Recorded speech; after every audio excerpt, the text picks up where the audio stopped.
Greetings everyone, Eric here, and welcome back to another Pixel Game Maker MV tutorial. In this one, we're going to be going up here and messing with animations and possibly making the player object. Also, yeah, I'm recording this like right after I finished recording the last episode. Shut up. Alright, so in the last episode, we did this. We made tiles. We imported stuff. I drew this weird world for my character to run around in, but we're kind of missing something, aren't we? Oh, that's right, a player to walk around in. So, we're going to come back over here. We have our player. First, we're going to do the actual object, actually. Just to kind of get you through this first. So, just like with all the other windows, you have your list here. All your stuff will show up over here when you click something. So, you can either click down here to make an object, or you can right-click that object. But as per usual, I like making folders sometimes. I said, thank you. Entities. Entities are just like players and monsters and stuff. I don't know. I just like making organizations. So we're just going to call this one player. And then you put a name. Select animation. Player movement, which is the only animation we have right now. So this is how you select what animation that you create over here will be used. Object group. This allows you to say what group is this object going to be in.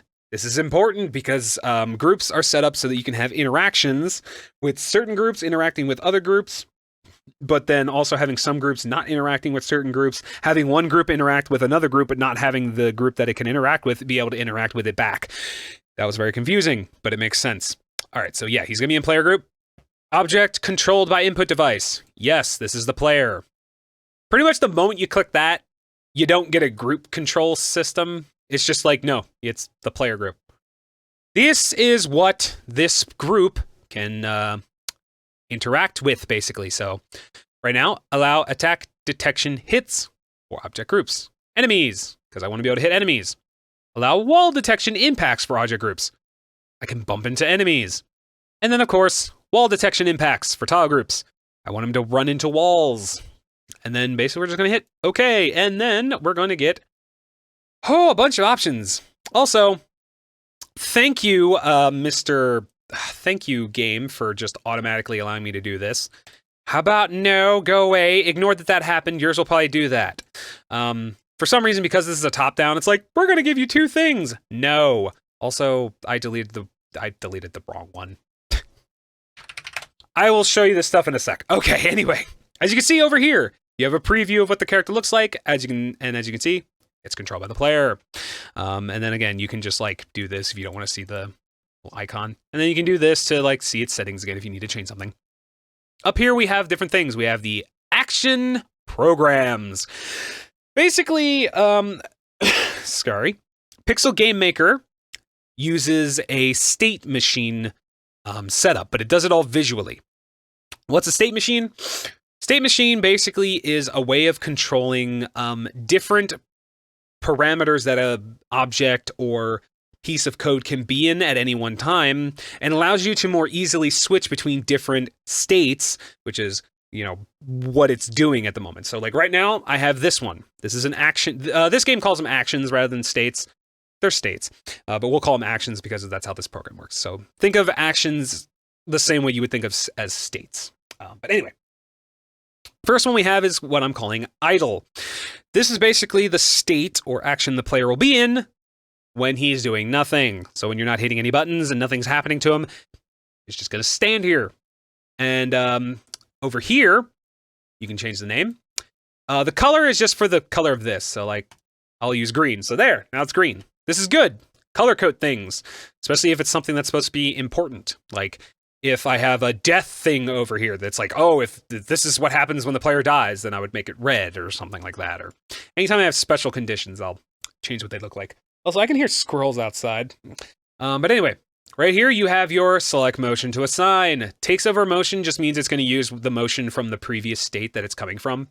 I believe that's what it means, because that's what it seems to be doing every time I use that. So if any of you like watching this happen to be from the Pixel Game Maker team, please correct me if I'm wrong with that. Here's the actual motion that's going to be using. You click here, and the motion you set up in animations. So obviously I want them idle. This just lets you look at the motion, and you can play it if you want. Obviously, there's nothing to play here. Then down here, we have what's called runtime actions. This is why I don't like that they call this action programs. This should be a state, and it should run actions. But anyway, actions are basically things the object can do. So here you can have perform jump. So that basically means when the player comes into this state, he jumps. You can add, you can enable like custom jump parameters, which is pretty cool. You can have it so it ignores move input during motion.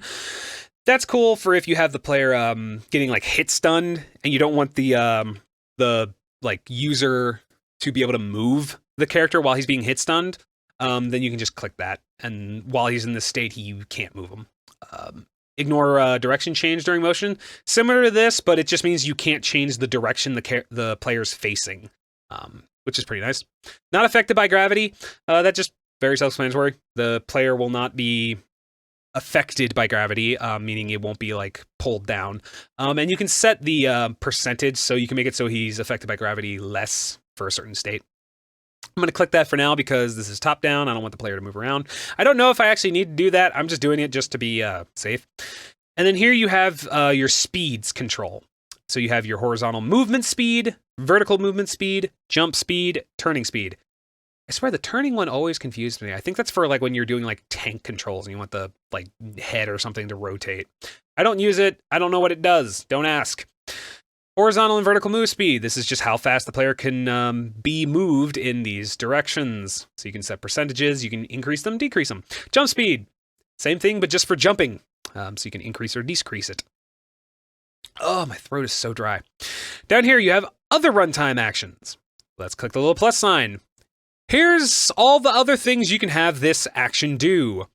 And these happen the moment this state is instanced into the world.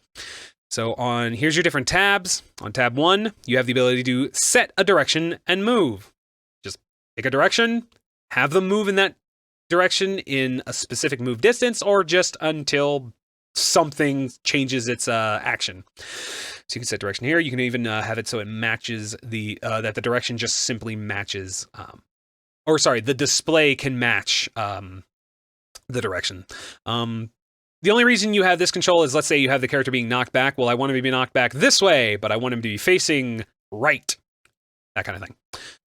Move towards display direction. This same thing. Whatever direction they're, facing already, make them move in that direction. Or you can have them move in the opposite direction, which is really nice. This is good for knockback. This is what I usually use for knockback. Back and forth movement and turning. This is just having the characters being able to patrol, like move forward and backward kind of thing. So they can just go back and forth, right and left, that kind of thing, which is pretty nice. And then you can just have it so the display's direction matches or not. It's up to you. Template move settings, it's similar to this, but it's a little more, bouncing. So you can have the patrolling move differently. So you can have them move left and right. And you can choose which direction he starts first, whether it's going left first or going right first. Same with up and down. How long you want him to do that movement.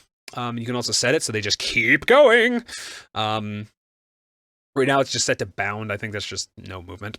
You can also have random. So it'll just move in a random direction for a certain amount of time. And then, after a certain amount of time. And then it'll wait a certain amount of time. So he'll move for a second, wait for a second. Pick a random direction, move for a second, wait a second. You can have it move towards the player. That's good for if you want a chase mechanic, so if you want him to chase you. Move away from the player, so if you want the thing to run away. And then stop. This is just so that if it's already doing this and it switches states, you can just immediately have it stop the action. And then, of course, you have stuff like this. So, like, don't drop levels. I have no idea what that actually does.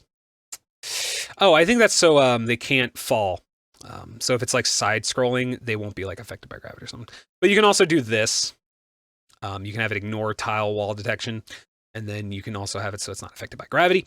And then, of course, ignore wall detection on other objects. So it'll just ignore that it got touched by something. You got lock object. This just makes it so the object cannot move. So you can lock object on contact within a field of vision. We'll get to that at another time. Lock objects on screen. And lock objects touched by this objects. Attack detection. You can set what's getting locked either by the group or by a specific object. And then you can set certain variables to be the triggers, which is pretty nice. You know, variables and switches and stuff like that. And right now it's just not set. Generate object. Just generate an object into the scene. So it spawns an object. Change objects. Just changes the object. You pick the object and you make it change, kind of thing. Or change this object into another object so you can like transform things. Move the object. This is just setting you to move things. I forgot to mute my phone. So this allows you to move an object in a specific direction. I believe this controls other objects. Yeah, object to move. So you can move another object. Push, pull object. Basically allows you to push an object or yank the object. So this is good for if you have a push-pull mechanic, which is pretty cool. You can make an object do a specific action. So that's pretty nice. You can move an entire freaking layer if you want to, which is really handy, actually. Attack settings. This just allows you to change the attack settings during this state. So I use this for when I'm having the player attack. I have it set some of these things just to be on the safe side. Fire bullet means you can fire a projectile. We'll get into that at another time. Destroy object just destroys this instance of the object. You can restore another destroyed object. You can disable the object. These are technically two different things. This just makes it so it's no longer displayed and it's no longer valid. This one just straight up gets rid of it from the scene. And then you can enable a disabled object. Page 2, more stuff. Change switches and variables. You can set and change variables and switches. You can reset them. So pick which one you want to reset. You can apply filter effects on objects. Cool things. You can delete said effect. Apply screen effect to the entire scene, and then delete from the entire scene. Change scene gravity, so you can affect the gravity for the whole scene. Rotate, flip scene. Just, you can rotate or flip the scene. I haven't actually tested this one, but this might be fun to try at some point. Shake the screen. It's basically shake cam, like shaky cam, like you see in movies. You can just rattle the screen around. Show different types of effects. You set the effects in the resources. So you can make it so it shows it. You can hide it. Show particles. Again, you just go to resources instead of particle and have it do the thing. Hide the particle. You can disable and enable layer display. So that just means certain layers will be hidden or unhidden. And then you can also disable and re-enable the motion of a whole layer. Again, really useful. 3 is more things. Change the camera display area. You can zoom, basically it's like zoom in the camera, or you can widen and shrink the camera, which can allow you to like zoom the camera. It's a little weird. I don't use it. I might have to mess with that a little bit more. Playback audio, so either sound effect, voice, background music, all the different things you can do with it. Loop it, fade it in. Specific playback times, so you can set specific times based on variables, all this other stuff. Stop audio, the opposite of this. You can stop audio. You can save the playhead start time as a variable of any of these things, which is nice. You can play a video if you would like to. Here's a bunch of settings for that. Display an image. Pick an image, how you want it to be displayed. A bunch of other options. Cool stuff. Show text. You can show a text, which is really nice. There is a squirrel out there screaming its head off, and it's really annoying. You could show scrolling text, like Star Wars stuff, scroll up or down or left or right. Really nice. Change the game speed. Never actually messed with this, but I believe this is just how the game calculates time and stuff, so you can kind of effectively pause things. Wait just allows you to either wait a certain amount of time before continuing, so you can either have the game progress or the runtime action. Runtime action just means this object's runtime, so you can have it wait for a certain amount of time before it continues moving.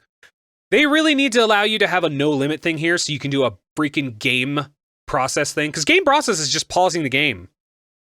Like, why can't I want a click here to make it infinite for pause menus. It's so much easier than the other way. We'll get into that later. Time functions. This is so you can set timers, start them or stop them, count down, count up, cool things. You can end the scene, which will then transition it to another scene. We'll get into that in another video. Scripting. I'm not going to get into this in any video. If you know CoffeeScript or JavaScript, you can script things in here. It's really nice. find someone else for that because I'm terrible at JavaScript. Show menu. This allows you to show a menu from the menu scene and get it working. Then you have hide menu, so you can pick a menu that you want to hide or just hide them all. The only one that won't be hidden is the initial menu screen that you have shown by default. That one will not be hidden, which is really nice. So if you have a HUD, it won't just go away. And then you can load a file. This allows you to load a saved file. And then you have some plugins, which I don't have any installed at the moment, so you can't really do anything. But anyway, that's how you do all that kind of cool stuff. So yeah, right now this is idle. I don't want him to do anything. We'll go through these in a minute. Well, let's do it now. Basic settings. Read through these. Try to understand them. They're really nice. So you can enable the object only during test play. So the object only exists when you're testing. But as soon as you do a game build, it won't render. You can set the default action, default display, condition to start motions. This is nice. So if you want enemies to only move around or start moving around when the camera comes near them, you can set that here. You can restore restore an item after it's been destroyed, whether it's, if it goes off camera, if the scene changed, restored with an action, so you can have an action restore it or none. Basic parameters, health. You have your HP. Think of this as its current HP and the max HP. Minimum attack damage and maximum attack damage. It's just a nice little random thing between there. And then you have receive damage rate, which is right now I just have 100. How much percentage of the damage it takes. And then variation, which I'm thinking is just like a randomizer. Critical, if you want the character to be able to do criticals, you can have it so that this is what the critical number will be. So how much you want the critical to hit. Here's some invincibility frame stuff. So I do click these on. Temporarily invincible after receiving damage for 1 second. That's nice. Object blinks during invincibility. That's also nice because it lets the player or lets the user know, like, oh, I just got hit. And then here's some other things. Also at the bottom you have notes. This one is just, as soon as it has no HP, the item's destroyed. You can also destroy things when they're off camera. You can fix relative position to camera. Not pushed back by other objects. This is just so that things can't push it. And then maintain state at the end of the scene, which is really nice. Then you have moving and jumping. This is your move type. I always pick basic. It's just your basic 8-directional movement. Tank controls and vehicle controls. I don't use these, but if you want to use tank and vehicle controls, you're more than welcome to learn how to use them. I've never messed with them, so I don't feel comfortable explaining them here. If I do learn, I might learn these so that I can teach you guys, but for now, I'm not as experienced with tank and vehicle controls. Over here is your control key settings, so what keys do what. So obviously up, down, left, right, all that cool stuff. Affected by slope angle just means that if it's on an angle, it can slide down the angle. Auto adjust diagonal movement, speed. Oh, also down here, it actually gives you the normal tank and vehicle controls. I just noticed. I don't know why I just noticed that. I've never bothered reading that. Auto adjust diagonal move speed. I think this is so that when you hit up and left at the same time you're going diagonally, your speed doesn't increase. So I actually might turn that on. Auto adjust association with specified dots. No clue what that does. I will have to figure that out. And then you have your different movement controls. So normal move related parameters. Pretty simple. How quickly do they move in either direction? So you can set that here if you want to move faster or slower. You have your acceleration control here. So if you click acceleration, that just means how much time it takes before it gets up to its max speed. You can set all that here, which is pretty nice. And it'll also allow you to set deceleration, which is how slow or fast does it come to a complete stop. Back and forth movement. You remember those back and forth settings that I showed you in the actions window? This is how you choose those settings. And then you have your accelerations for that too. These are just rotational controls. So the faster you want it to turn. I believe that's good for like tanks and vehicle controls, which is something I don't use. You have your jumping parameters. So you have your initial jump speed and your gravity effect. That's just your initial speed that you jump and then how much gravity affects you. So the larger the gravity, the shorter the object stays in the air, blah, blah, blah, blah, blah. Same with the speed. Larger the initial jump speed, the faster the jump. So it's just how quickly does it perform the action. You can also do things like disable course correction during jump and disable course correction during landing. And then you have your landing max amount. I don't even know what the heck this does. I need to mess with that and see what that actually does. And then you can also stop your upward movement if you like hit your head on a wall or hit your head on an object. So this is all for like jumping stuff. Oh, and then here's your adjusted jump parameters. So you can have a control key for the input. So you would do like space or the jump button. And then you have set wait time for input. So it's set as 0 to wait until there is input, which is really nice. I believe this allows you to have the system so that when you let go of the button, it like, oh wait, no, you do that in, never mind, ignore that. Oh, we still have so much more to go over and it's already 20 minutes. There's so much information dumps. I'm so sorry. We're not even going to get into the rest of these actually. Let's just do this. Right click, and you have options. You can create a group box. Don't worry about that. We're not going to get into that. You can copy and paste actions, do all kinds of things. You can flip link orientation, all that cool stuff. Add an action. If you're wondering why I'm doing this, you can just use these to like resize them. I only do this because that bothers me that there's not a center line. So that's just a little bit of OCD. Okay, so we're going to set this to move. Simple as that. For now, we're just going to keep them in idle state, just because I don't feel like doing anything. We're going to make this not affected by gravity. All right, so now what we're going to do is we're going to go add link. Links are how you go from state to state. So this link has conditions. In this place, we're going to make it so that we want the player to move when any of the directions are touched. So if you press any of the directional buttons, you'll move that way. So if you press up, we're going to go pressed. Pressed means it's being held down. On press means if it's been hit once. And then releasing is if you're not touching the button. And then on release is the initial release. So that's how you can think of that. Over here, you have different parameters. So you see this says end. And means that all of these things have to happen at the same time. So if he's pressing up and down and left and right, then do the thing, then switch. But we don't want that. We want or statements. Or just means if he's doing any of these, move. You can also set other conditions, not getting into that at the moment. So basically, if any of these conditions are met, and right here you can see the condition to change action, you can set it to be everything has to be met in order to work. Any of them have to be met to work. If the motion's animation is completed, or unconditional just means it instantly jumps over. Well, we'll get into those things later. So if any of these are true, go to move. And then we'll add a link from here back to idle. And this is pretty much pretty easy. We're basically going to do the same thing, but this time we're going to be... does this not? No, it doesn't. I'm dumb. On release... Oh, wait, do I want on release or releasing? Let's do releasing for now. We're going to do each one. This we do want and we want it to all be if all these conditions are met, which means none of these should be pressed. If none of these are pressed, then jump back down to idle. Come over to our scene. You see this little tab over here? You see both of these have them. Click objects. This will be a list of what objects you have. Obviously, there's the starting point, which we don't need right now. This just lets you pick a spot where he starts. Open this up, entities, and we have our player.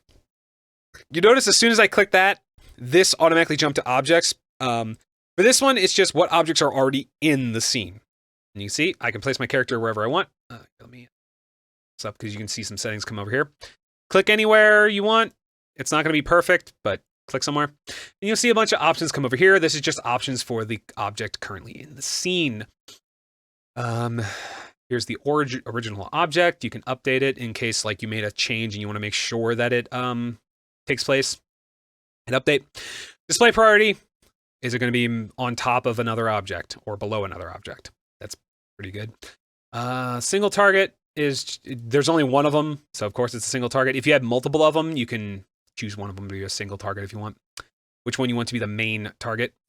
Action upon appearance, just put default, but you can set a specific one so that the second it appears into the scene, it has a certain thing. Set default display direction, just leave that alone unless you want a specific direction. Here's your display settings on default position. Oh, I had to yawn. The layer that it's on, which we're actually going to go to layer. Oh, we're on layer 4. That's fine. Make sure if you want things to collide, they have to be on the same layer. So you just got to know that. So I want this on layer 4 where the background is. Set your scaling. So if you want to scale it, you can rotate it. This, I don't even know what the heck this does. No idea. Seems to do nothing right now. So maybe that's a placeholder. Select course. That's nothing we need to get into right now, but just know that it's there. Also, yeah, the thing snaps very weirdly. You have to actually move it to get it to kind of snap. Also, something I forgot to do. Go back over to the animations and click this. Make sure you click this so you get these animation settings. Animation origin settings. Make that center. You see that? You want that. That makes things that makes your life so much easier for a lot of different things. Don't ask. Just know that this is really helpful for certain things later on down the road. All right, let's come back to here. You saw that it moved instantly because I did that because now its origin's like here in the middle. But anyway, player's here. So let's just let's click F5. And look at that. Automatically moves. Isn't it nice when the game engine does things for you? Also, you can see, can't collide. I'm hitting the button. Go collide things. If I come up here, he can't go off camera.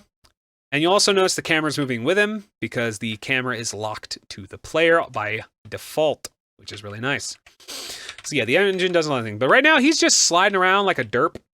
So it's what, 27 minutes? We're going to be about 30 minutes again. These are all going to be 30 minutes. So let's take the next couple minutes before the video ends. And let's just add new motion. We're going to call this move. First direction is going to be down. All right, so we're going to have some fun here. Infinite loop, because I want it to just keep looping over and over again. You can also set a loop count if you want to. Just click on these to do that. We want this to be direction down. And then during this frame, oh, excuse me, we're going to pick these 3. So I want him to start here. I want him to go for about 6 frames. You can see this updates when you update this. Then I want a new frame. I want this also to be 6, but I want this to be this. Make another frame. Make it 6. Like this. So now, if you were to come here and hit play, get rid of that. He walks. See? The reason I made sure to end it with the static frame here is so that when it loops back around to here, it does a smooth loop. If you ended it here, you would have to make it so the loop reverses and forwards, so it has to bounce, so it would have to ping pong. I haven't tried doing that yet, and I don't really want to. I don't mind doing this. I like it this way. But yeah, now the player moves. So for right now, he moves down. So to move in all the other directions, we're just going to copy and paste this because that's the easier thing to do. Just do that, like that. That'd be up. And then just go through each of these and click the one below it. That's why I set this up this way. It's taking a second to look. Oh, I've had my first crash. Awesome. Be right back. Okay, thankfully I didn't lose too much. I only lost like this bottom frame. Everything else was still here, thankfully. So, again, didn't lose too much. So, I finished this off.